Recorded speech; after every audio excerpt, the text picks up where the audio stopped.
In 1987, director Rob Reiner and star Andre the Giant gave the world a hilariously epic children's story that will sweep you off your feet.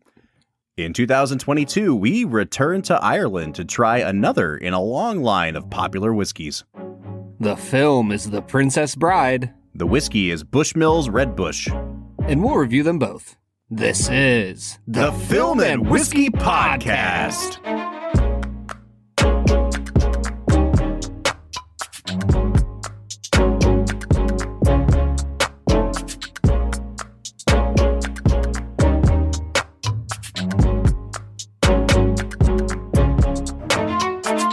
Welcome to the Film and Whiskey Podcast, where each week we review a classic movie and a glass of whiskey. I'm Bob Book. I'm Brad G. And this week we're looking at the 1987 film The Princess Bride. We're rounding out a mini-series of 3 movies by director Rob Reiner, and we have gone kind of out of, I don't know why I said kind of, we've gone out of chronological order here. We started in 1990 with Misery, we jumped ahead a couple years to A Few Good Men, and now we are returning to the late 80s with our buddy Rob to look at The Princess Bride. Perhaps his most beloved film? Question mark? I mean, probably his most famous. I don't know, man. When Harry Met Sally's got to be up there in both categories. Oh, yeah, that's true. And A Few Good Men. I just like, the man just makes good movies. I was going to say, how did he make such good movies, man? I mean, listen to this run. So he does, this is Spinal Tap in 84. He follows it up in 85 with a movie called The Sure Thing, which is not a classic, but it's a well-liked movie. He follows that up in 86 with Stand By Me, then The Princess Bride, When Harry Met Sally, Misery, and A Few Good Men. All back to back. Wow. Like, what a run. I was going to say, tell me how many directors have a run of 6, 7 movies like that. It's kind of insane. Like, that are all B to A- movies with a few, like, true all-stars peppered in there. Mm-hmm. Like When Harry Met Sally is one of the best romantic comedies of all time. Well, and The Princess Bride, and of course, we're going to get into talking about this today, but like I said, it has not just a cult following, right? It's not like a small group of people, but there is a devoted fan base of The Princess Bride. And Brad, I remember I dated a girl in college that was really into The Princess Bride, and her whole family had watched it when they were growing up, and she knew every line. And like, that wasn't me. That wasn't my experience growing up, but something tells me that they're not the only ones that are like that. I know that this is an endlessly quotable film, and there are a lot of people out there that hold this screenplay by William Goldman in really high regard. Yeah, and I will say, like, my first time watching it was, I think, sophomore year of high school. I was on a school field trip out to Boston, and I remember some friends had you remember the portable DVD players? Oh, yeah. They were watching The Princess Bride, and I watched like 3 minutes of it with them right when they're in the fire swamp, and the rodents of unusual size who are clearly just men in really gross rodent costumes like attacked him. And I just looked at my friends and I was like, what are you watching? This is the dumbest thing I've ever seen in my life. And they were like, oh, it's The Princess Bride. It's a great movie, man. And I was like, no, this is not a great movie. This is terrible. And so I just went for many, many years after that. It probably wasn't until like post-college where I watched it and was like, oh, this is a great movie. Mm-hmm. So here's where I'm at with The Princess Bride. It's really hard for me to know what elements of this movie are done on purpose and which ones aren't. And I don't mean like the silly elements of it or things like that, but you're talking about the rodents of unusual size. I actually loved that scene in this movie, even though you could clearly tell that it was people in a large rodent costume. Yep. Because there was something about the way that those things jumped on Cary Elwes's character, and there's like such a weight to it. And you can tell that he's really fighting with something on camera in real life. And after years and years and years of horrible CGI, everything that has a weightlessness to it, I was like, I would take this any day of the week over another CGI rat. You know what I mean? Yeah. Oh, 100%. And like the other part of it is they say that like every comedy is all about timing, right? Mm-hmm. The moment when he says, oh, what line does he say? Oh, he goes, rodents of unusual size? I don't think they exist. Yeah, boom. And, then, and it's like the moment. And I think that's like, it illustrates everything that Reiner does properly in this movie, that his comedic timing, I don't know if we've seen many directors with better comedic timing than Rob Reiner. Well, so that gets me back to what I was just saying, which is like, there are elements of this movie that look really cheesy and look really fake, right? It's 1987. And of course, you know, certain elements of our technology have advanced since then. But there's also a sense that some of this is being done on purpose because it's supposed to be a fairy tale, and not just a fairy tale, but a fairy tale where everyone is in on the joke. Like, it's very clearly a joke fairy tale in a similar way that you would talk about like Shrek. You know what I mean? Like, this is a pretend children's story within a story being told to a sick 10-year-old in the world of this movie. Yeah. So I understand that, like, they might be trying to make the movie look even more fake than usual. But then you kind of run into this thing we've been talking about with Reiner for the last couple of weeks, which is I don't always know if his visual sense is up to par. Because for a good portion of this movie, it kind of looks like it's being lit with fluorescent lights, like in an office building. Like, it's just, even though they're inside of a castle, like the lighting can be very flat. And then all of a sudden you'll get a shot like Inigo Montoya kneeling with his sword in the air, and it's the greatest, most cinematic shot ever. And then you'll go back to 18 shots in a row that looked like they were shot, in somebody's garage. And it's just really hard for me to be able to parse out this movie in terms of like what's intentional and what's not. Yeah, it seems like he would have had to have had something of a decent budget for this. I mean, at this point, he's gotten Stand By Me, Spinal Tap. Like, I feel like it's not like he's just some indie director at this point. Right. So it feels like he should have had a little bit of money to up the production budget a little bit. But I agree, like, many of the sets look like built sets that have, like you said, I fluorescent lighting almost. Yeah. Well, like the lighting just doesn't often make sense. And I think it's really clear when they're being fake on purpose. But then there are also times where it seems like, oh, no, they're really trying here, and it just doesn't look right. I don't know. Well, and I just, I think part of that's the fact that Rob Reiner comes from TV. Yeah. And, he doesn't necessarily have the Hollywood pedigree. But I mean, he definitely, like, literally has the Hollywood pedigree. Well, we haven't talked about, his dad being Carl Reiner at all the whole time we've been doing these 3 weeks of Rob Reiner. I mean, he comes from Hollywood royalty. The man is, he's made good, but he's a nepotism baby in a lot of ways. Yeah. Hey, man. A little harsh there. Can't help who your parents are, I guess. Well, I was going to say, what's wrong with a little bit of nepotism? Ask the offensive coordinator of the Iowa Hawkeyes. I was going to say, look at the Ferenc family. Oh, man. All right, Brad, it's time for us to segue into Brad Explains, which is America's favorite segment of this show. Before we get there, I do want to say, if this is your first time listening to the show, or if it's your whatever episode we're on, 300th time listening to the show, we want to encourage you, first of all, like and subscribe. We would love for you to give us a 5-star review on whatever platform you're listening on. Guys, for us to be able to make money on this podcast, we have to be able to demonstrate to the advertisers that we have listeners. And the best way to show that is subscribers. Please subscribe on Apple Podcasts, on Spotify, wherever you might be listening, to keep getting our episodes in your inbox each and every week.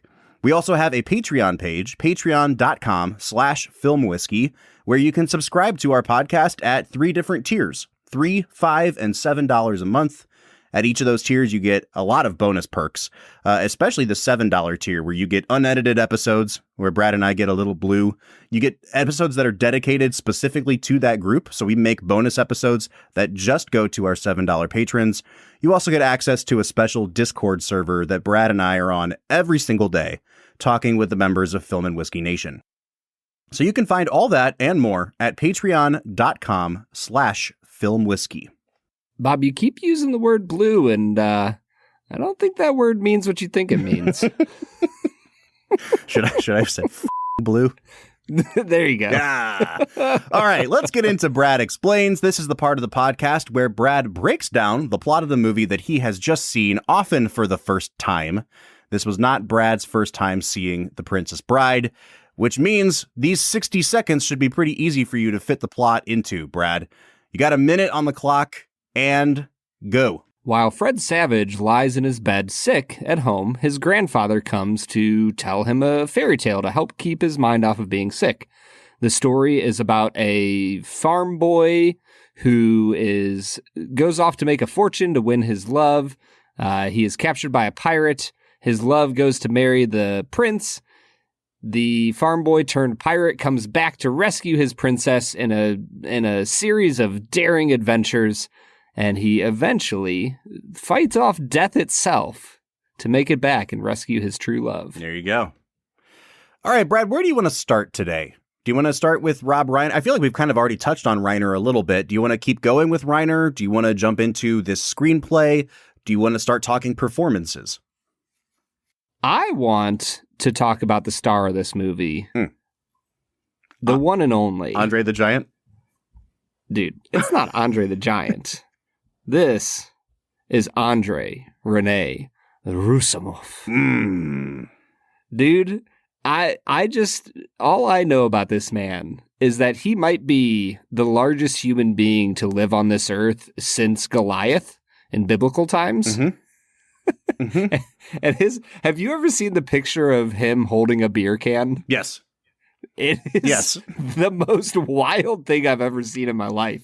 I've watched so many documentaries about Andre the Giant at this point in my life that, I mean, I've heard all the stories, right? That he would drink literally like 120 beers or something in one sitting. Which is also I feel bad talking about his untimely death, but like that might have contributed just a bit.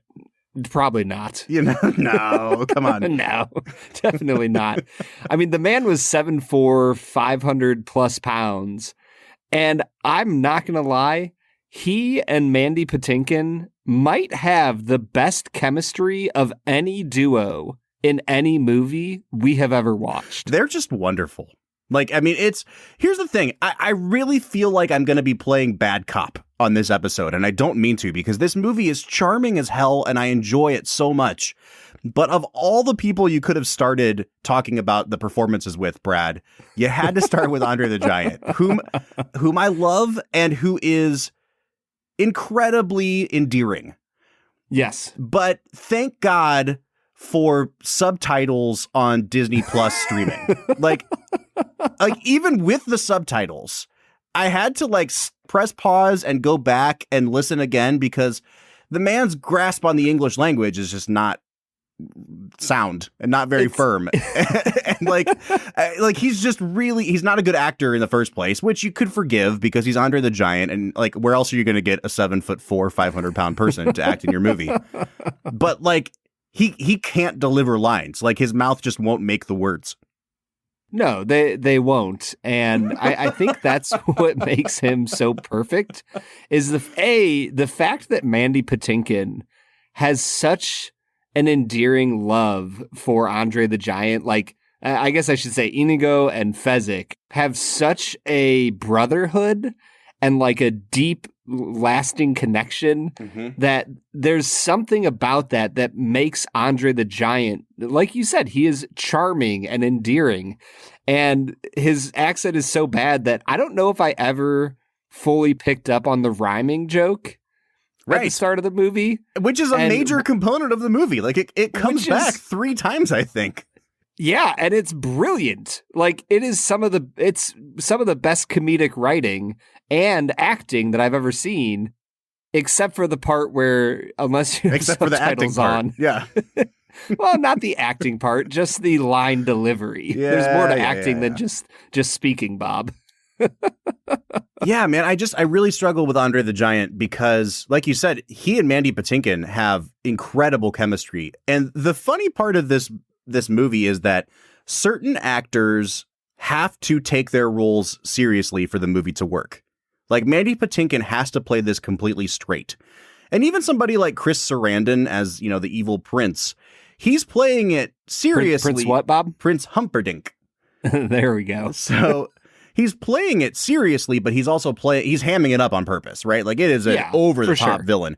Whereas Mandy Patinkin is playing this as if he's like trying to win an Oscar in a drama. And he's taking the Spanish accent so seriously instead of just doing like the normal Hollywood thing of like, I'm an American who's going to kind of speak with a Spanish accent and that's what you're going to get. He's like, he kind of slurs his words a little bit where you normally would when you have a Spanish accent, and he elides certain words together and things like that. And so at times you're like, what did Mandy Patinkin just say? And then, and so there are just whole scenes that hang in the balance between Mandy Patinkin and Andre the Giant. And I only understood like 5 words between the two of them. But you walk away from that scene still being entertained and amused. I guess so, man. Even though you don't know what they said.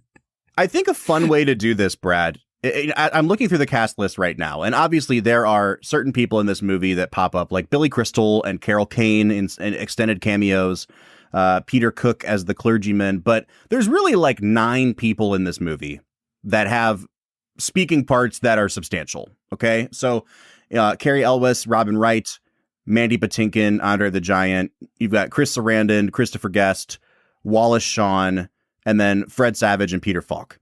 I think that would be like the cast, if I could call them that. Yeah. I kind of want to like power rank the people in this movie. And I'd be really interested to hear, maybe the way to do it is just kind of like walk from number 9 up to number 1 and give me some candidates for who you think is the 9th place person in this movie. I was going to say, now, what are we judging on? Effectiveness within the movie? Actual just acting ability? Kind of both. I mean, like, you know, is your character interesting? Are you charismatic? Are you memorable? Are you a good actor? Like all those, you know, Andre the Giant is the worst actor here by a lot, right? Yeah. I don't know if I would power rank him number 9 in this movie.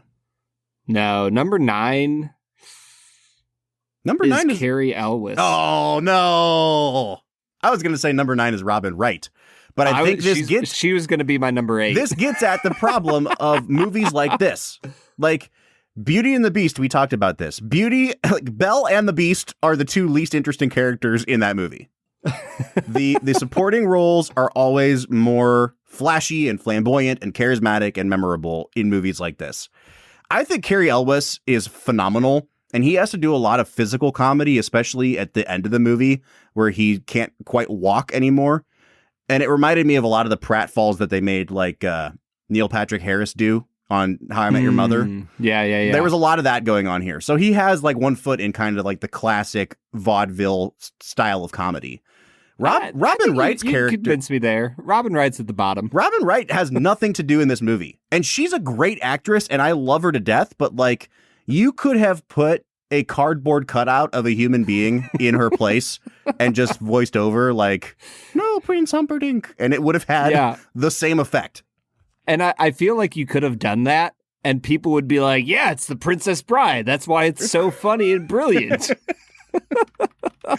And I feel bad saying that because it's not like Robin Wright does anything inherently wrong here. It's just that like she's supposed to be mopey and she does that and that's it. Her stunt double does a phenomenal job of falling down that hill though. just killer. Clearly male stunt double with an awesome blonde wig on. Oh my gosh. All right. Let's go number 8. Who would you put in here? I think I'd probably put Cary Elwes. All right. I think he's good. I enjoy his vaudevillian humor, but similarly to Buttercup, he just kind of plays one character. He's kind of a one-note character throughout the entire thing. I get that. I think that this movie works significantly less well if you have an actor in here with worse comic timing. Yeah. It's saying something about how well he's able to deliver lines like, you seem a decent fellow, I hate to die. Like, it's a great line. And he just, I think that's why he's probably top 3 for me, honestly. Man. But listen, I'll put him at 8. Oh, whoa. I didn't realize this is our combined.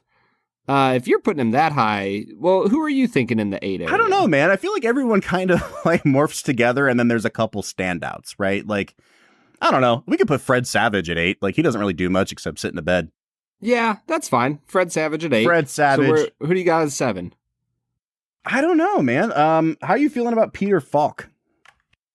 He has a little bit of like a lazy eye going on, and I freaking love it. Are you allowed to say that in 2022? Are you allowed to call it a lazy eye? Is that like incorrect now? Yeah, I mean, maybe it's just like a slightly unmotivated eye that's been oppressed by his other eye. I don't know. Oh my gosh. So Peter Falk is an incredible actor, and I mean, I love Columbo. I think it's really interesting to see him in this movie because he's only 60 years old in this movie, and they clearly have him made up to look much older than he is. And they don't really make him up very well. It kind of looks like how we did old age makeup in like high school when we were doing like theater.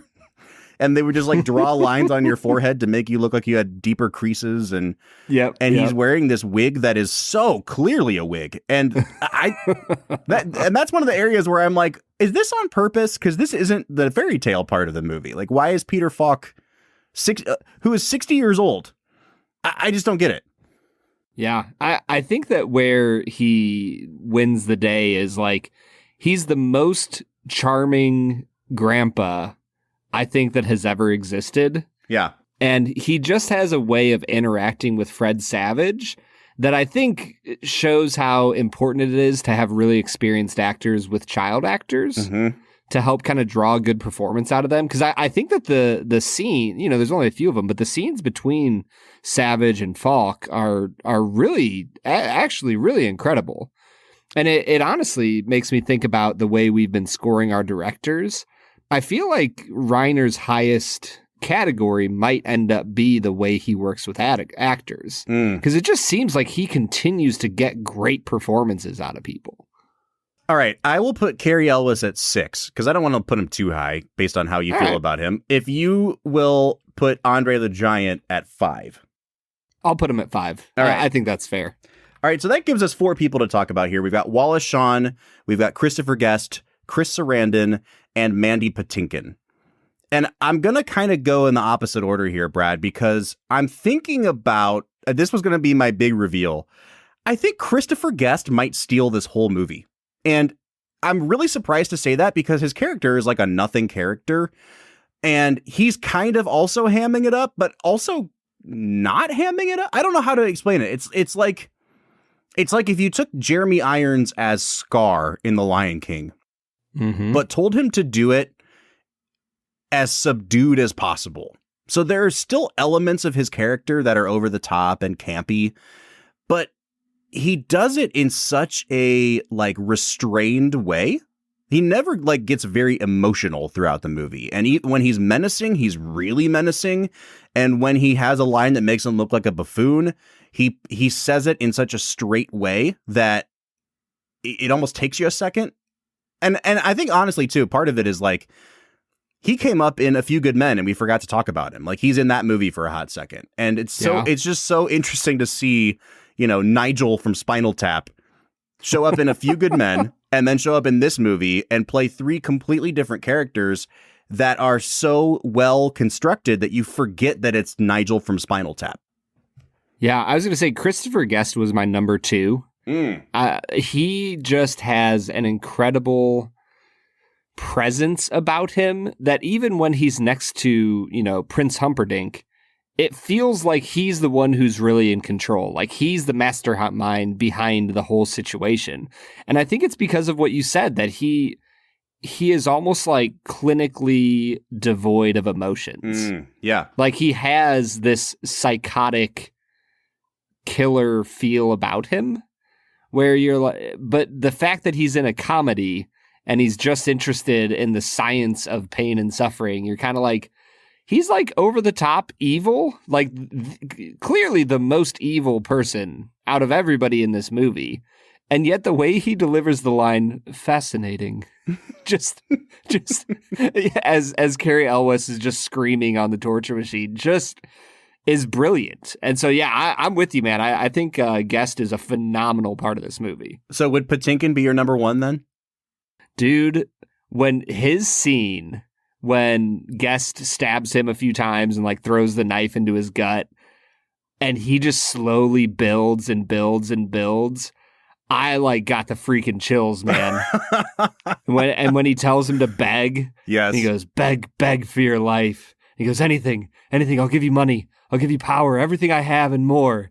And the way he delivers, I want my father back, you son of a bitch. It's such a good line, dude. Him. It's worthy of like the most epic of epic movies. It's a better line than "Hello, my name is Inigo Montoya." It's a better line than "You seem a decent fellow, I hate to kill you." It's the best line. It's better than "Inconceivable," which is the big quote from this movie, right? It's the best line in the film. And easily. It's because there's such an emotional payoff.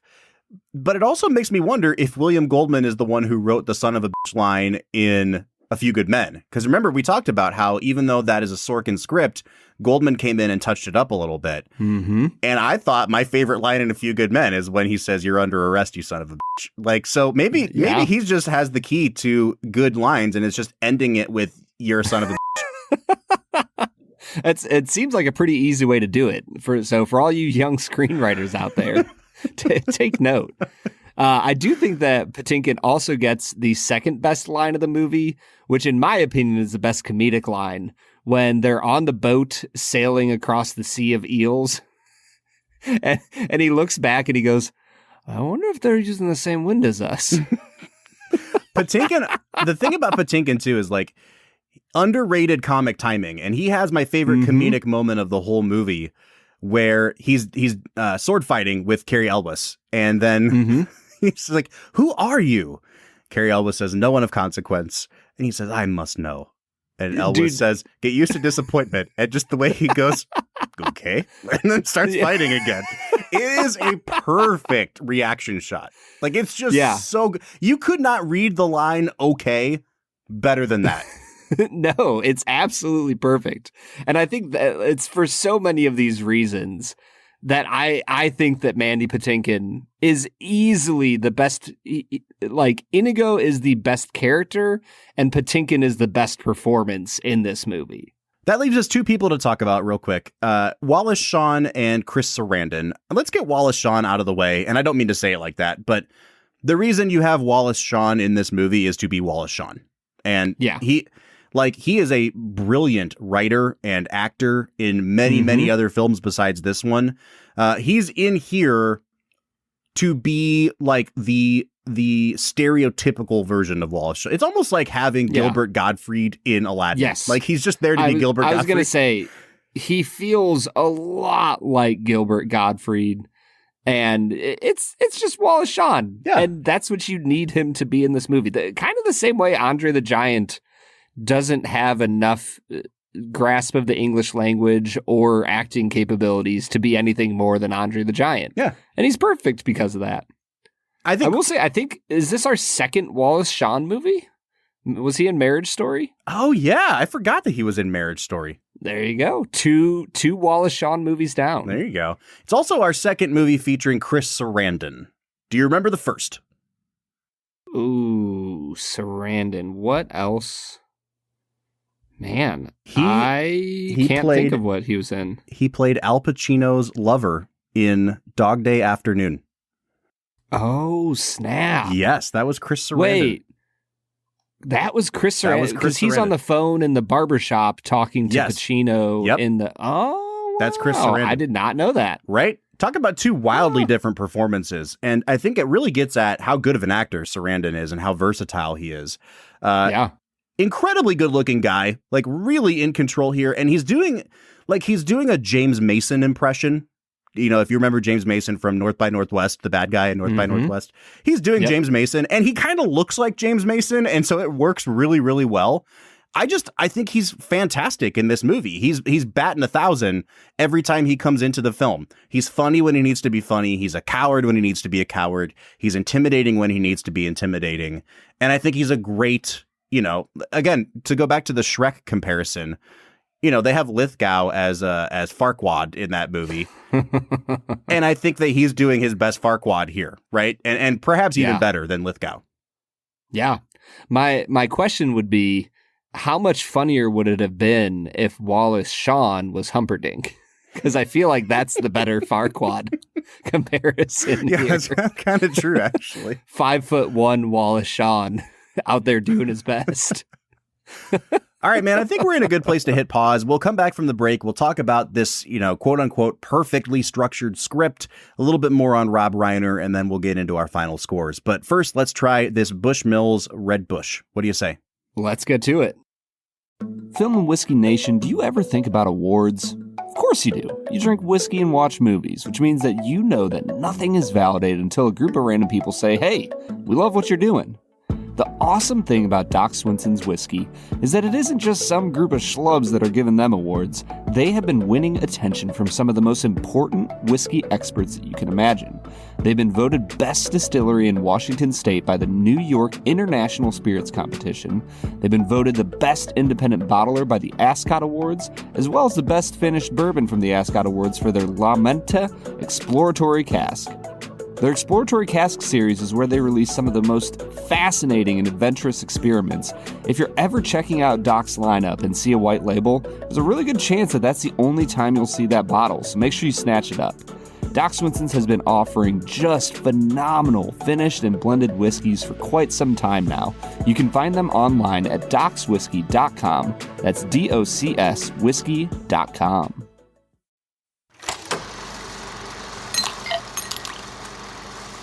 All right, today we are checking out Bushmills Red Bush. Brad asked that we can immediately get the sexual connotation of the name out of the way. So there it is. We're going to talk about Red Bush today. And next week, we're going to talk about Bushmills Black Bush. So depending on your preference of color, join us for more Bush conversation down the road. Is that a good enough disclaimer for you? Are you satisfied now, Brad? I'm very satisfied, Bob. All right, wonderful. So Bushmills Red Bush is, if I can be frank here, it's kind of just a variation on regular Bushmills. So it's non-age stated. It is a blend of single malt whiskey and grain whiskey that is aged for at least 3 years, and it's aged in used bourbon barrels. So regular Bushmills is aged in a combo of bourbon and sherry. Red Bush is aged solely in bourbon casks, and their first fill, so like they've been used for bourbon and nothing else, they get shipped over to Ireland. They age them there. The Black Bush, which we'll try next week, is aged solely in sherry. So it's kind of like you're getting one half of the process, but it's going to have a little bit of that kind of, they're hoping that this is like a gateway into Irish whiskey for people who only drink bourbon. And I really like that approach, Brad, because it is sometimes hard to convince people to try Irish whiskey or to try Scotch if they're only used to that brown sugar vanilla thing that you get from bourbon. Yeah, and I think that Irish whiskey has an incredible amount of experience to offer any of you bourbon drinkers out there. Mm-hmm. So I'm always beating the drum for my Irish whiskeys, which have always kind of had an attraction for me. And so, yeah, this Bushmills Red Bush, so far, my experience with it has been pretty positive, Bob. I have not tried it yet, so I'm trying it live on air. I'll give a few nosing notes if you don't mind. Yeah, go for it.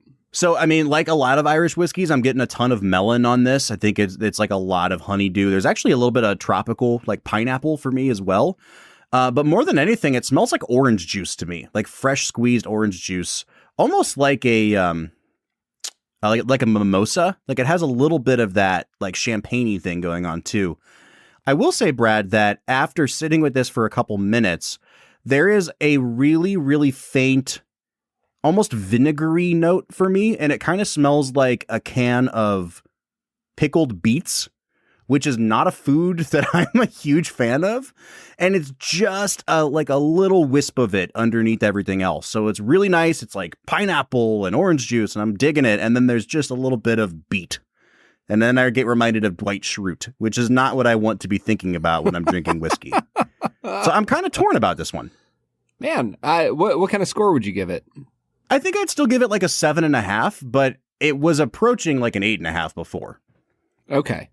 I was going to say, I really like this. For me, it's honey. There's some brown sugar notes I get. The barley starts to come through. It's a little bit raw. And then, like you said, I think honeydew is the right note. It's melony, but not a super strong, overpowering nose.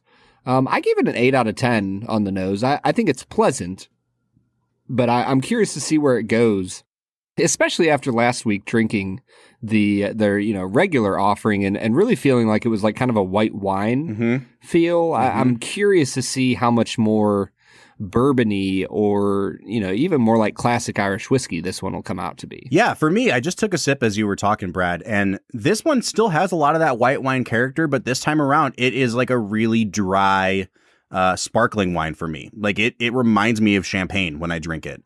And there's a little bit more sweetness here than there was last week, which I really like. It's certainly not a sweet whiskey at all, but I think a little bit of that bourbon character has been imparted here. It's way spicier than last week's was. Like from the get-go, tip of my tongue, there's a prickliness here that wasn't there last week. I keep saying last week. I guess it was, I think 2 weeks ago that we tried this one.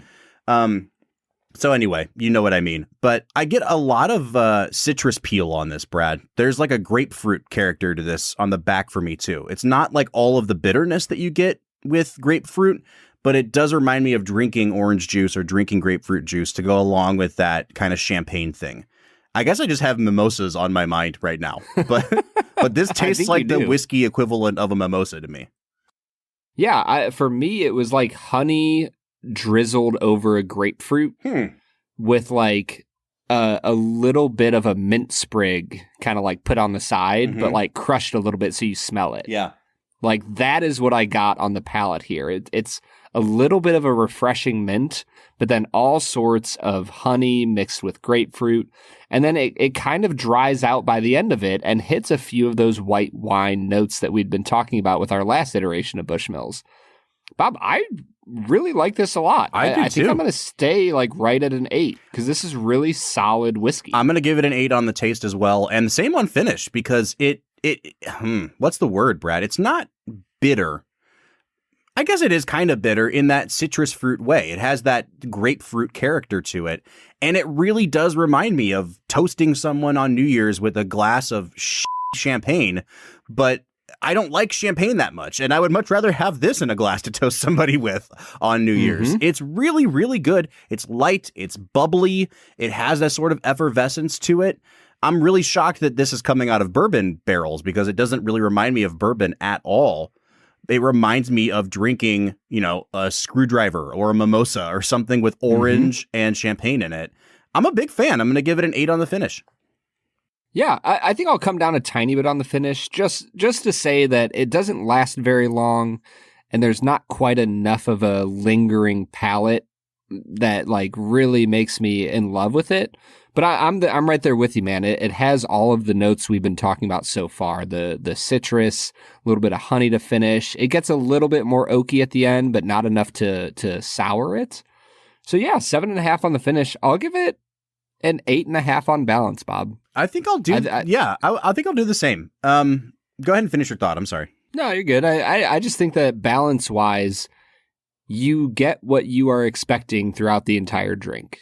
And I think, in order to hit the 9, 10 out of 10 type of area, you almost have to transcend that and like be more complex than initially you think it is. But with this one, man, I mean, there's nothing to complain about here balance wise. No. And is this the best Irish whiskey we've ever had? No. But for what it is, and kind of as a self-contained thing, it balances everything really, really well. Everything I got on the nose was there on the palate. Everything that was on the palate was there on the finish. It's a super consistent product, and I really appreciate that. So I'm also going to go 8.5 on balance. And that brings us to value. Now, Brad, as you know, our value score is not dependent on simply, is it cheap or is it expensive? It is, does the quality of what we just drank make sense at the price point? Or even more, is it a steal at the price point? And in the state of Ohio, Brad, I'm pretty sure this is like in the 20s, right? $22.49. $22 for a 750 milliliter bottle of this is a freaking steal. Like so much so that I thought this was like $28 or $29. At $22, This is a 9 out of 10 value, Brad. It's a 9.5 for me, Bob. Yeah. Like, it's pretty close to being a perfect value. If it was 20 or below, I would give it a 10 out of 10. $22.50 is a steal for this whiskey, guys. If you have not tried Bushmills Red Bush yet, I am really, really impressed. And there's, like, you can't ask for much more out of a bottle of whiskey that costs less than $25. No, I'm coming out to a 41 out of 50, Brad. What are you coming out to? 41.5. Wow. So we're at a 41.25 or an 82.5 out of 100. This is a big deal, man. It's pretty rare for a whiskey this inexpensive to score this highly on our show. Yeah. Well, and the big thing is I always try to score the first 4 categories with no regard to the value category and allow value to adjust the score as need be. Mm-hmm. You know, if this was a $90 bottle of whiskey, it would get a 2 out of 10 and be in like the mid 30s, the low 30s. But because it is a $22.50 bottle of whiskey, it got a 9.5, and that bumped it up to where I think it should be. This is a huge step up from the regular Bushmills white label. You know, so easily. Much so that I think we had some complaints about Bushmills last week. I have no complaints about this. This is an immediate go out and purchase this, even if you're not an Irish whiskey fan, because it is out of the ordinary enough that I think this should be something that you need to give a try to. Yeah, and if you haven't watched The Princess Bride yet, you need to go out and give it a try. So, Bob, how about you say we get back into finishing our conversation about The Princess Bride? Let's get to it. All right, everybody, that was Bushmills Red Bush, a whiskey that we were just over the top about, Bob. I'm over here like Googling about it right now because I had no idea it was this good. Why is no one talking about this? It's available everywhere all the time for less than $25, and it's phenomenal. I don't know, Bob. It's not very exclusive. You know what I mean? That's what it is. We need to create scarcity, artificial scarcity. What we need is for Bushmills Red Bush to get acquired by Buffalo Trace. There you go. That's it. If you put this in the BTAC collection and called it like George O. Stagg Irish whiskey, dude, George O. Stagg, it could sell for $900 and people would finally understand. Oh man. Well, speaking of BTAC, I'd like to thank our new sponsor, Buffalo Trace, for sponsoring our 2 Facts and a Falsehood section. All right, 2 facts and a falsehood. This is the part of the podcast where Brad presents 3 items to me, all of them as fact, little tidbits about the making of this movie. And also, all of them not sponsored by Buffalo Trace. Actually, none of them. To be clear. No free advertising on this podcast, Buffalo Trace. So 2 of them are actually true. One of them is made up by Brad. I have to guess which one is the falsehood. Brad, hit me with your 2 facts and a falsehood. Fact number 1, Christopher Reeve, famous for playing Superman, was at one point interested in playing the role of Wesley. Fact number 2, when Count Rugen... That's the whole fact? That's it, man. Oh, usually there's like a, but this happened, blah, blah, blah, blah. So no, I thought something was coming that's there. It. All right. Yeah. Fact number 2, when Count Rugen hits Wesley over the head, Cary Elwes told Christopher Guest to go ahead and hit him for real. Guest hit Elwes so hard that he knocked him unconscious, lacerating the top of his head. Oh my gosh. It was very violent. Fact number 3, the line, "Never mess with a Sicilian when death is on the line," was one of Goldman's favorites, who said it was a direct quote of one of his childhood friends. Wow. I have no idea. Fact number 1 sounds so bland that I can't tell if it's real or not. I mean, like, okay, cool. Like, Christopher Reeve was interested. Great. Like, I'm glad I know that now. Fact number 2. I think they could all be false. Is it possible that all 3 of these are false? There is 0% chance of that. Okay, all right. I think I'm just going to have to guess one because I think I'm going to be wrong regardless. I'm going to say that 2 is the falsehood. That Count Rugen hit Wesley over the head so hard that he knocked him unconscious for real? Yes. That, Bob, is a 100% true fact. Oh, nice. Yeah. What was the falsehood, Brad? The line, never mess with Sicilian when death is on the line. Was not one of William Goldman's favorites? It wasn't. I mean, maybe it was. Maybe it wasn't. There is no record of it being his favorites, and he did not say it was a direct quote from one of his childhood friends. As far as I know, I made that up. What a great line. Dude. I just love it. It's such a great line.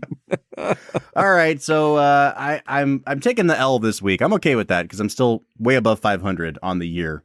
Yeah, you're killing it, man. Let's get back into... It was a rough start for you. It was a really rough start. I want to talk a little bit more about this script and about Reiner's direction of it. This is the third movie that William Goldman and Rob Reiner have worked on together that has been on this show. Like, I had no idea that William Goldman did revisions on A Few Good Men when we picked that for the show. But, like, it's pretty obvious that the two of them really enjoyed working together and that Reiner understands, if nothing else, how to put the actors in a position to deliver this Goldman dialogue better than almost anybody. Yeah, Goldman is, like, really famous for a reason, Bob. Yeah. Yeah. He's, fun fact, great at writing scripts. I think that is easily the strength of this movie, is the fact that, A, the actors are committed. Like, every single actor is committed to this script. And B, that elevates this script to the next level. Because it's already a spectacular script. Like, the lines that he writes are some of the funniest of any movie. You know, like, to throw things way, way back, for those of you who remember, when we did our test episode on the film Anchorman, The Legend of Ron Burgundy, we talked about how that is easily one of the most quotable movies of all time. Bob, I think Princess Bride might be more quotable. Yeah, and it gets to the fact that they're two different styles of comedy, right? Where Adam McKay is kind of the master of wrangling chaos into something. Like, that whole movie is improvised, or a good portion of it. And they cobble together different takes to make what you see in the final product. This is not an improvised movie, right? I mean, I'm sure, maybe Billy Crystal's character is doing some improv there, but this is an example of really, really great joke writing and people delivering it with perfect timing. It's much closer to Billy Wilder than it is to Anchorman. Yeah, there's a element of snappiness to the movie that feels much more like old Hollywood than it does like new. Yeah. And I think that the other thing is the lines are incredibly snappy, but they are delivered in such a laconic manner by Inigo Montoya, by Cary Elwes, that it has a slow cadence, even though they're really fast one-liners. Yeah. And I think that dissonance almost serves to make it even funnier. All right, so I think this is a good point to kind of tip my hand a little bit about my overall feelings on this movie. I respect this movie. I respect the script. I think it's clever. I chuckle a lot. I do a little smirk. I nod my head and say, I see what you did there. This is not a movie that really makes me laugh out loud. Every once in a while it will. And I actually watched this movie with my 5-year-old. This was like one of the first movies I've ever shown him where, like, someone gets stabbed and dies. This was a big deal for my son to watch. He thought it was hilarious. He loved it. And so it was great to watch it with a younger person who had never seen it before. And the jokes really worked. And, Andre the Giant's rhyming thing killed in my household. But at the end of the day, I think this is why I think Spinal Tap is such a better movie than this. And I know that it's two completely different styles of comedy. Spinal Tap makes me laugh out loud. And this movie gets more of an appreciative chuckle every now and then. And so it's really hard for me to hold this movie in as high of esteem as other people do. That's crazy to me, Bob. Yeah. It feels like to me this movie should have all the kinds of humor that you're looking for in a movie. And I'm kind of surprised that this one didn't hit you the right way. Yeah, it kind of reminds me of Some Like It Hot that way, to go back to Wilder again. That's a great movie. It's funny. It's so well written. It's almost perfectly written. And yet, I think there's an element of, because it is all written down, because there doesn't seem to be any actual joking going on. You know what I mean? Like, I'm not saying I need improvisation to make me laugh, but sometimes the staginess of delivering jokes that are pre-written in a movie just doesn't work quite as well for me. And so I like The Apartment way better than I like Some Like It Hot. And again, I know The Apartment's a much more dramatic movie, but there's just something more to appreciate there for me. Whereas Some Like It Hot is a very, very well-made movie that doesn't really go anywhere under the surface of what it's presenting. And that's kind of the same thing here. Maybe I'm just old and I'm a stick in the mud and I'm no fun anymore. But this movie has just never quite done it for me the way that it seems to for other people. Well, maybe let's make it a double, give you a chance to point towards a movie that you feel like does it just a little bit better then. Oh, that's a good one. I have not even thought about what I would make this a double with. Do you have yours in mind so I can not listen to you and think about it while you talk? Yeah, Bob, I have been thinking about the movie, and I think that there's another children's film that is similar in tone and in its content. We mentioned it once earlier. I think I'm going to pair this with Shrek. Oh, interesting. Yeah, I mean, I think it's kind of like, it's an obvious pairing for this, right? Like, it's, I think Shrek's a little more mean-spirited than this movie is. It is. You know what I mean? I think one of the things I don't like about Shrek is that go ahead and finish your thought. I'm sorry. I was just going to say, it hates Disney. It does. Just so much. And it doesn't seem to like its own source material either. Like, it doesn't like fairy tales. Whereas I think this movie, ultimately, what really saves this movie is that it's not just making fun of fairy tales for the point of making fun of fairy tales and saying, aren't these dumb? It's ultimately about the power of a story and how stories like this bring people together. And that grandfather and grandson bookends on this movie really, I mean, that's what makes you feel the warm fuzzies about this movie. And I think that's why I definitely like this better than Shrek. There's a lot of ways you could go with making this a double. Like I said, I think it would go really well with a movie like Some Like It Hot. It would go really well with the original Adventures of Robin Hood with Errol Flynn. I think it has that sort of swashbuckling thing going on here. I think I'm going to pair it up with a movie based on movies that the script is perfect, but that I still don't really care for. And it is Back to the Future, where I think Back to the Future has like actual problematic elements to it that don't fly in 2022. And this movie doesn't really have those. But it's a movie that on paper, literally on paper, should work like gangbusters for me. And how people talk and write and worship at the altar of these two scripts and how perfectly structured they are and how there's a payoff for everything that happens.